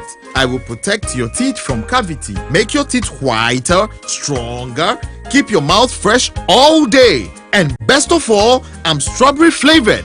So put on a smile and try me. That's amazing. Just try me. That's my job. If you say so, jump on my brush. Makes your teeth stronger, chicky whiter, chicky stronger. Yay! You did it! I'm glad you like your new toothpaste. Don't forget to brush both day and night. Calkits, happy smile.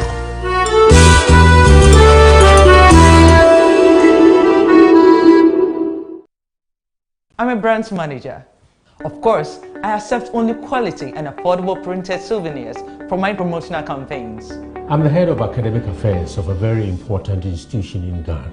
Of course, we only deal with quality, reliable printing companies for our institution's printing materials. I'm talking about appointed time printing. Appointed Time Printers. We take pride in our extensive print scope that transform your ideas into captivating visual masterpieces. We delve into the core objectives and vision of each print project. Precision printing is at the heart of our printing process as we meet your tight deadlines. Our rigorous inspection, color verification, and overall printing excellence are assured. 20 years of printing excellence. It's always a pleasure working with you to create a vibrant, dazzling printing experience that gives you a masterpiece. Appointed Time Printing, your world of quality and affordable printing. Mommy.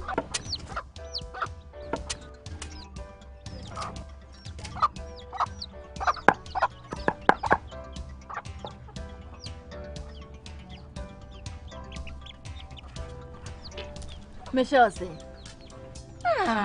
Fe.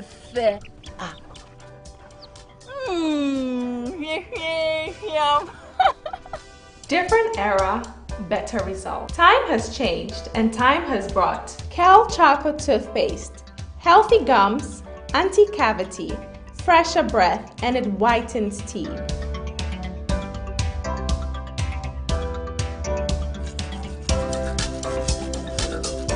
Kel Choco Toothpaste, Sankofa. Yenchi, Kel Choco Toothpaste. Happy smile. This advert is FDA approved. Wabedum time aso. Hey, J. Watch it, na learning. Missy, watch and learn. Mekwaya mabesisia.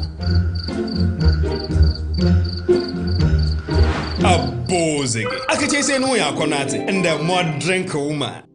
Hey. But I didn't mean. Oh, sorry. She knew her old days.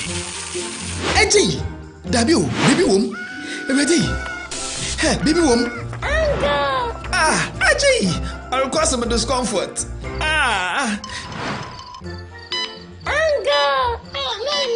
Sorry, well, uncle, where would the dad? Why your funeral? At to phone for Aerofield Trading. Sorry, it killed them all. No mum share nanda danya was mosquito call esudu womunumu. Na say spray with them musa. Chaisima edronum ansana ko dynamo. And Kratoi FDA Ajatum. Where to get Polytank? Oh, and you're a fine. Go straight. Oh, I want to left, right. That's right. Ghana na ye wono. So we need Jumwa and ye data. Oh no! Abe, na here. Me pe Polytank ato. Enu ti ta menu ya ba you to be na ba you. O food to be ya. Ese enjoy ye kura. Akuya bulambo kotoman. Emua. Like they take took my eyes. Came to me the go to the distributor and you give the original Polytank. Polytank. We get a sound. Polytank. Papananka Sankasa.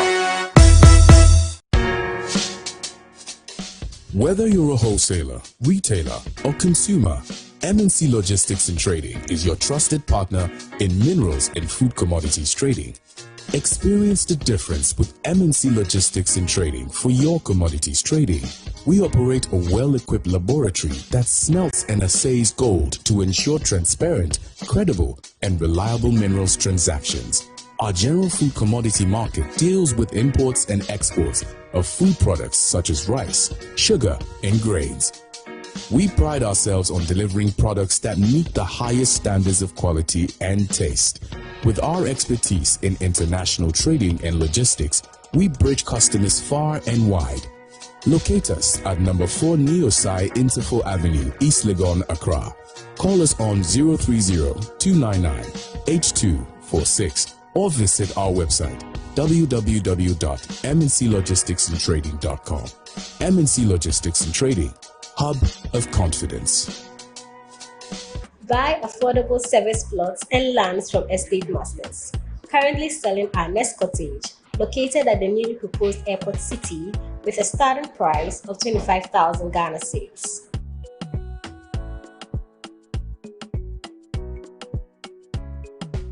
We also have Palm Hills, located at Panfukro in the Bomwa East District, also with a starting price of 15,000 Ghana cedis.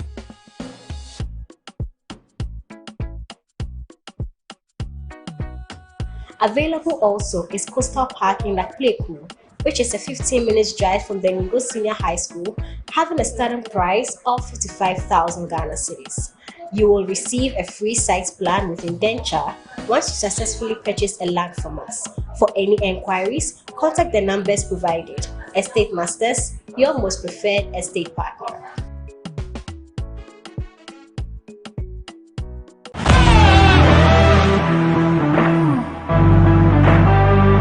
Biggest car center in Ghana, offering unparalleled round-the-clock service in autos and accessories. Nadam Autofix is the biggest distributors of used tires in Ghana, offering first-grade second-hand car tires of all rim sizes at both wholesale and retail prices. We are also the leading name in car sensor diagnostics, corrections and sales of car accessories. We excel in car washing and detailing with state-of-the-art steam engine washing machines that keep water away from your engine, ensuring a clean, healthy and responsive engine. Nadam Autofix, the first name in servicing, car accessories and car washing. Visit us today and experience the world of class difference. Find us today at Asoridaho, directly opposite Dansoman KFC and the Shell filling station. For more details, you can call us on 0503 244 266 or 0535 339823. Nadam Autofix, Wukwain Sunyonko Papa.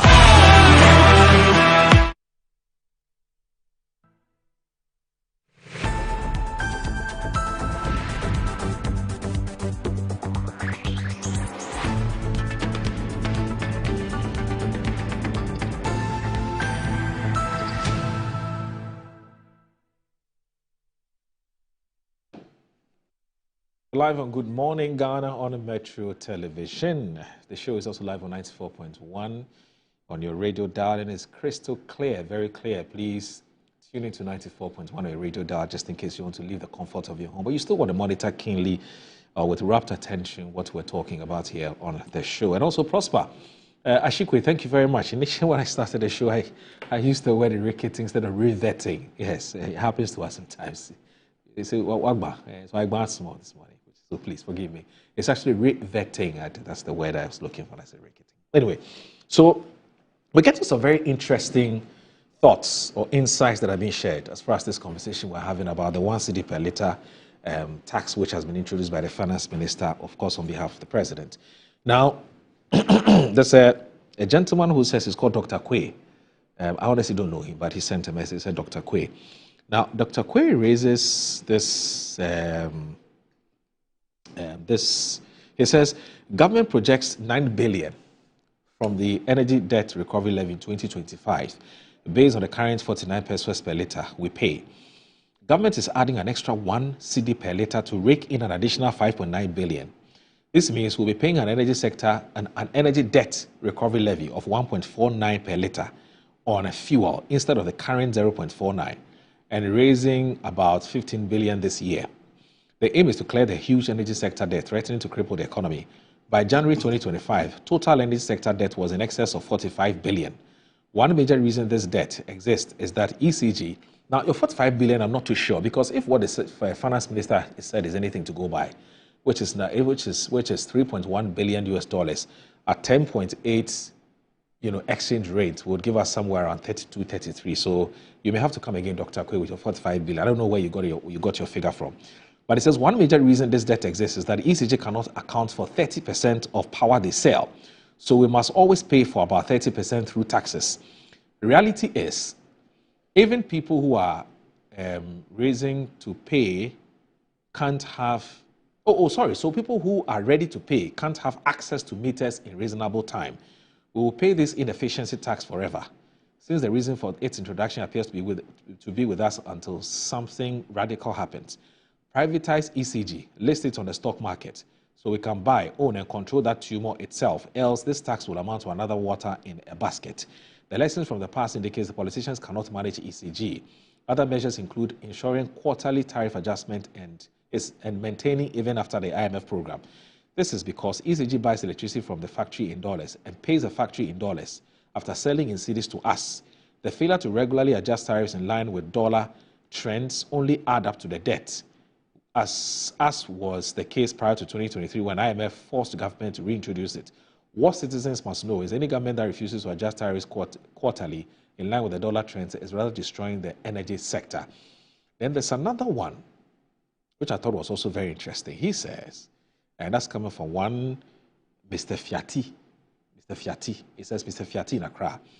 It says, 1 cedi flat levy on fuel, a dead regressive stroke by the government gives with the right hand and take away with the left hand. We know ESLA was criminally mismanaged and abused, so it was not able to achieve its intended purpose, but there are other alternatives. 1, reimpose, and this very interesting views, suggestions. He says, reimpose the 1% withholding tax on gold exports and increase it to 1.5% with a projected gold export of $12 billion. That's by the end of this year. This could yield approximately 2 billion cedis. Now, impose a windfall tax on gold for all prices above $2,000 per ounce. The production cost of gold is about $1,200 per ounce. Use part of the sanitation levy already imposed on fuel to support payment of fuel for generation of power.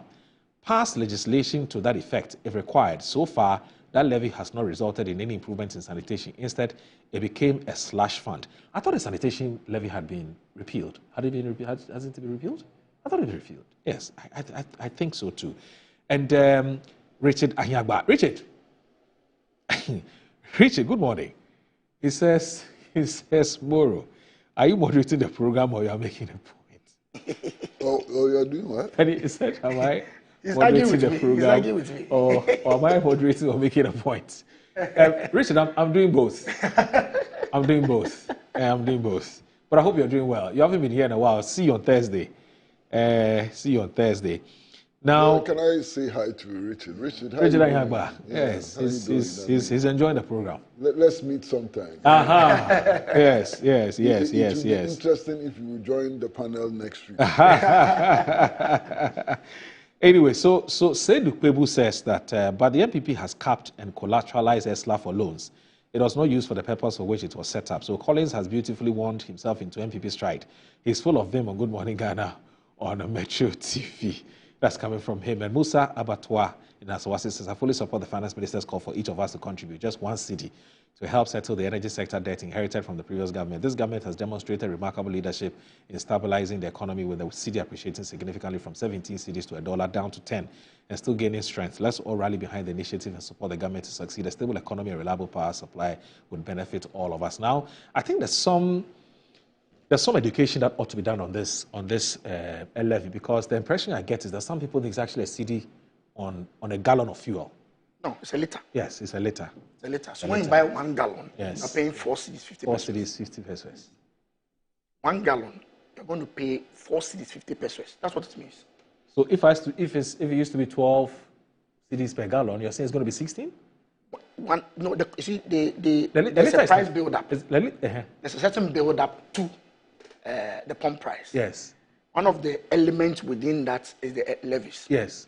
What they are doing basically is that because another leg of it is the exchange rate, has done so well. So even that increment of 1 cedi, the argument is that will not cause a significant change at the final end. Right. But I'm saying that if that was not there, it would have brought in more respite that's the consumer. Yes. Especially when the consumer is also paying another 14% on electricity, and also paying 4% on water. All right. Yes. Okay. All right. So we're still looking for Ken Ofori-Atta.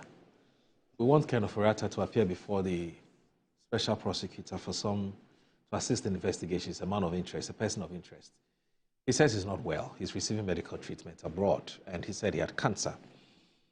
And the office of the special prosecutor was doubtful of what Ken Ofori-Atta had said. And so yesterday we saw some letters from the Mayo Hospital in America, where it was, to all intents and purposes, indicating his unwellness and what ought to happen to him and how much time he will need.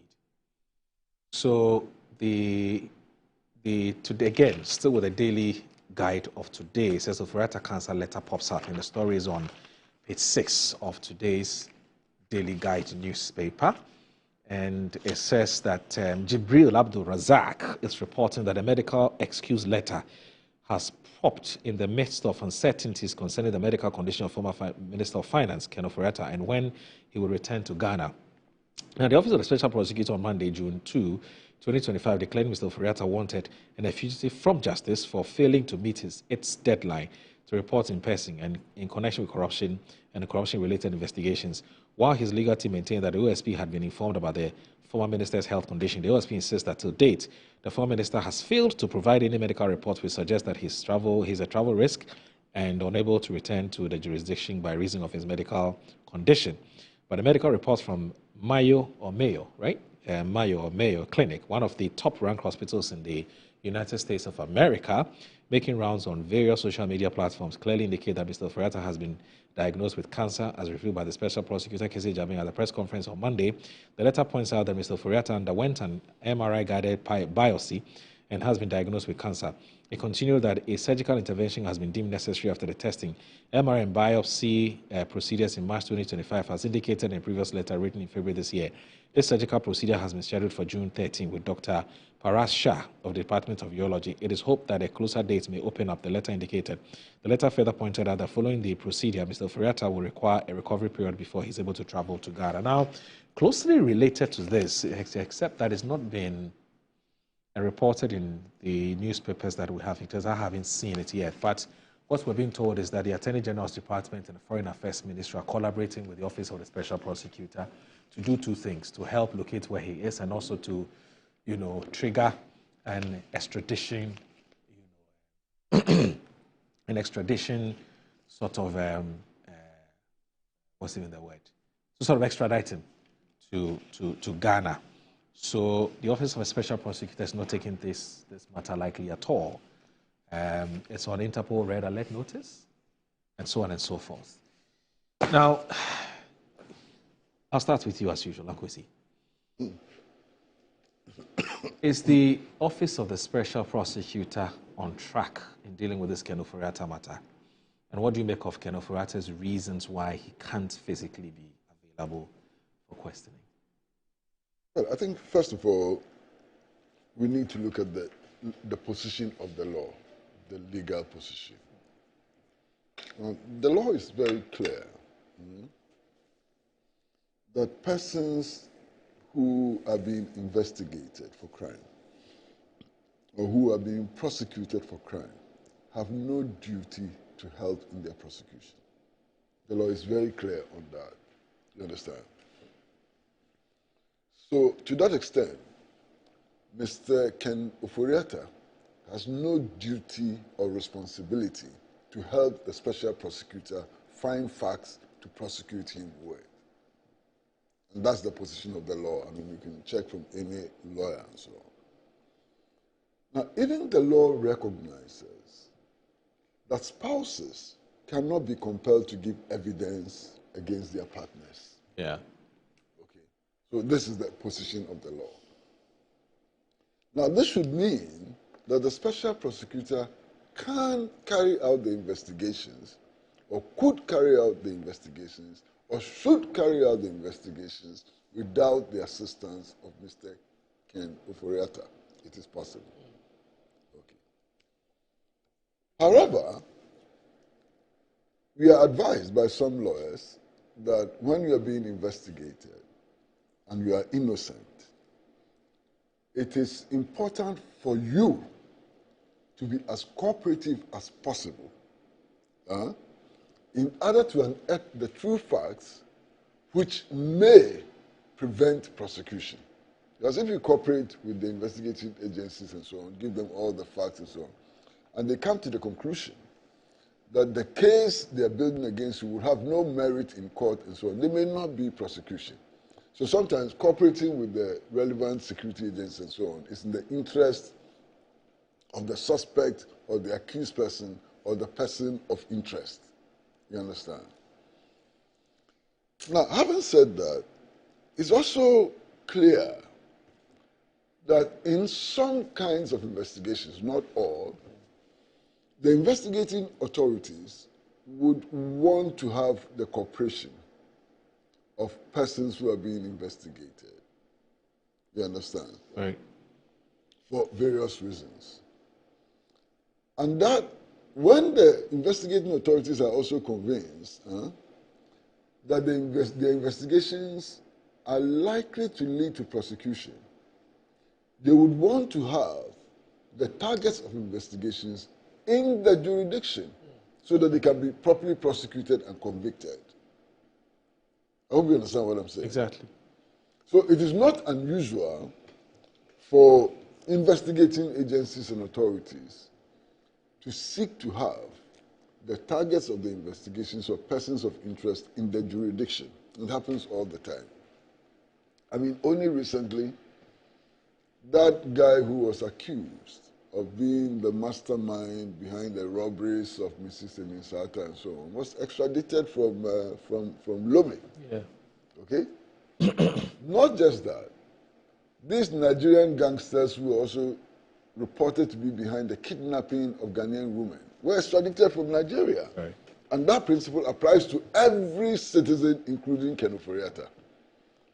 So the special prosecutor may initiate moves to get his extradition, and it may succeed or may not succeed, because then he has to convince the authorities in the countries where Mr. Ofori-Atta is that he has actually committed a crime, he's needed to answer questions and so on, and that he has a good case, and that Mr. Ofori-Atta's rights will not be violated. These will be conditions upon which Mr. Ofori-Atta can be extradited to Ghana. It is possible, it can happen, it may not happen, I don't know. I'm not a soothsayer, you understand? There are other matters of interest. Now, Mr. Ofori-Atta is saying that he has prostate cancer. And because he has prostate cancer, he's unable to come back to Ghana, to assist in investigations into suspected crime. Now, that is interesting. Because of the principle of equality before the law, I've been to the Nsawam medium security prison at least on 2 occasions. I've stayed at the Akuse prison for 3 months and a number of other prisons, including Wa prison and so on. And my brother, I can tell you as a fact, the number of persons who have been convicted who have prostate cancer is not insignificant. That's a fact.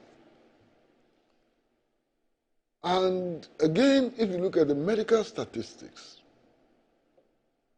most men between the ages of 55 upwards, from 40. Now some 40 years, but I say most. Yeah, I mean, now most of the medical people, when you go to they will tell you that immediately you hit 40. Yeah. Go and check. Take it serious. Go and check. And so prostate cancer really is not debilitating.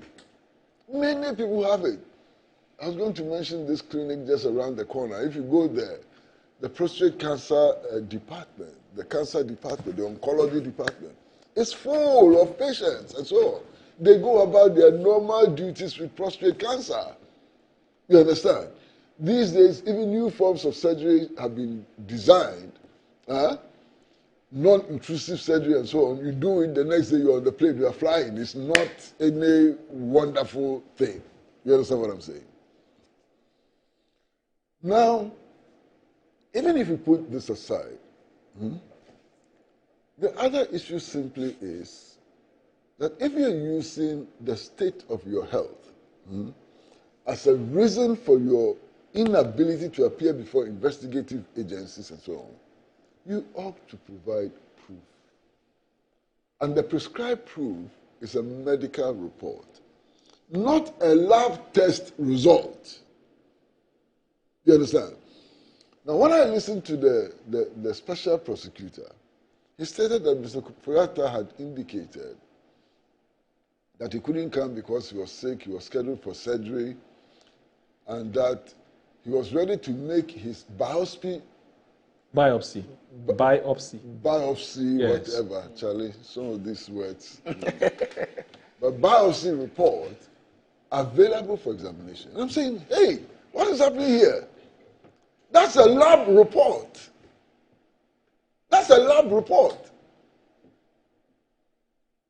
Since when did a lab report become grounds and become an excuse, even for absenting yourself from work? Lab report.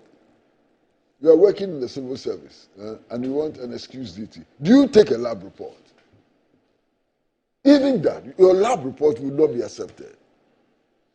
So, what he promised to present falls far short of evidence of ill health. Far short. You understand? Now, be that as it may, the special prosecutor has declared him a wanted person. And it appears that he has triggered all the processes, for his extradition. I want to wait and see what happens. I've always insisted on this platform and other platforms that even murderers have rights. People who commit murder, they have rights. And that those rights need to be respected. Mr. Kenneth Ofori-Atta has rights. And those rights need to be respected, even if in the final analysis he will be proven guilty. But you see, history, especially recent history, has a way of playing tricks with us. How do you mean? When we allow the tricks to be played.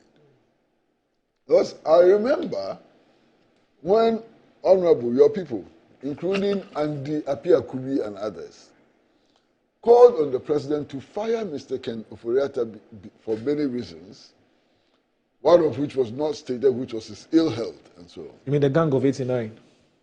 Mr. Ofori-Atta, you remember he responded.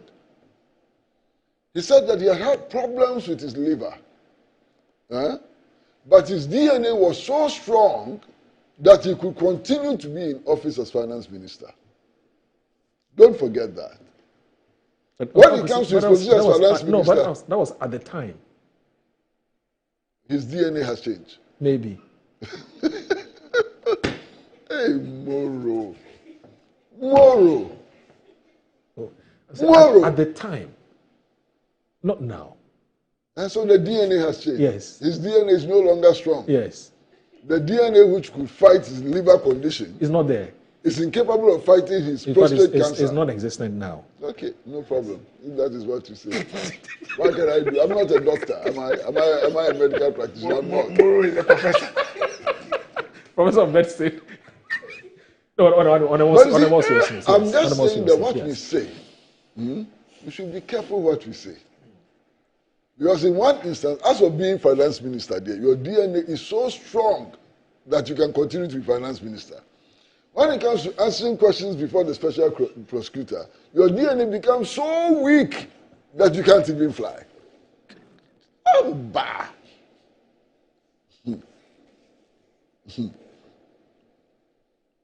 Once I finish.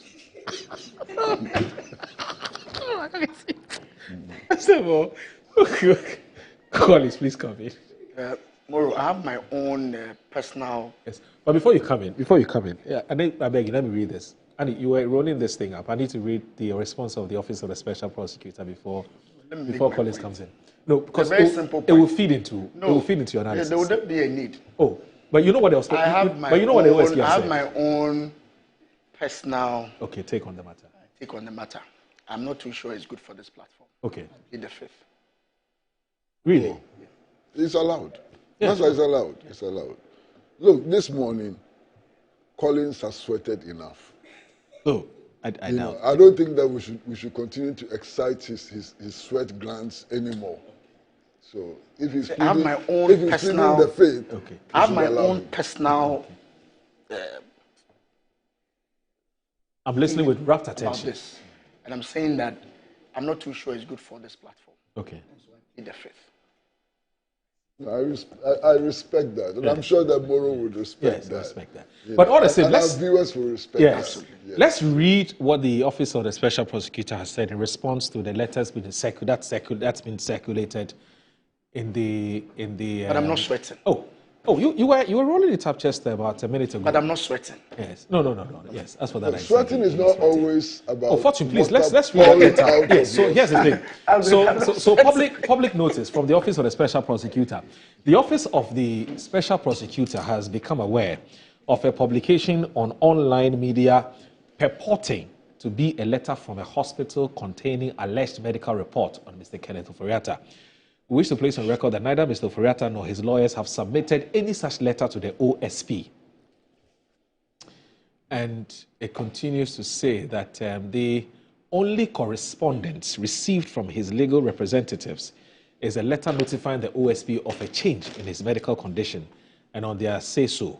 It is notable that this alleged hospital letter has been circulated through the media rather than submitted to the law enforcement agency actively investigating him and responsible for decisions regarding his return to Ghana.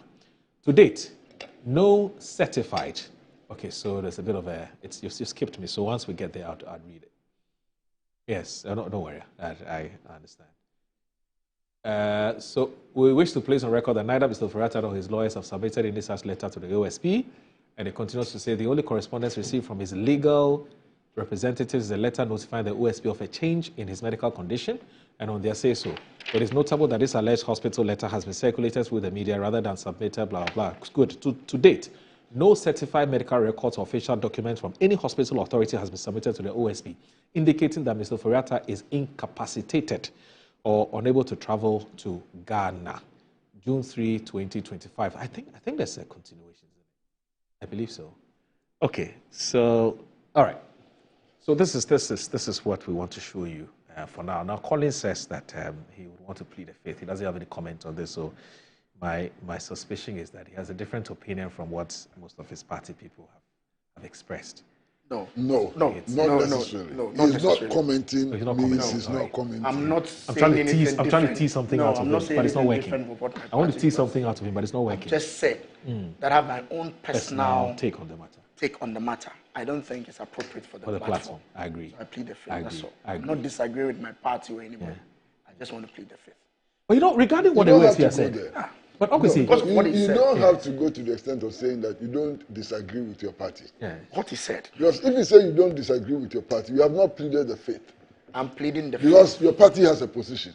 So if you don't disagree with that, that is your position. But I don't think that's what you want to say. I'm saying. What you want to say is that you want to say nothing. I don't have any comment to make on this platform. And of course, it's totally understandable. And we can accept Except that I notice a little contradiction. Why? Because if you don't want to say anything, you simply don't want to say anything. But when you move on to say that you don't disagree with your party, it means that you agree with your party position.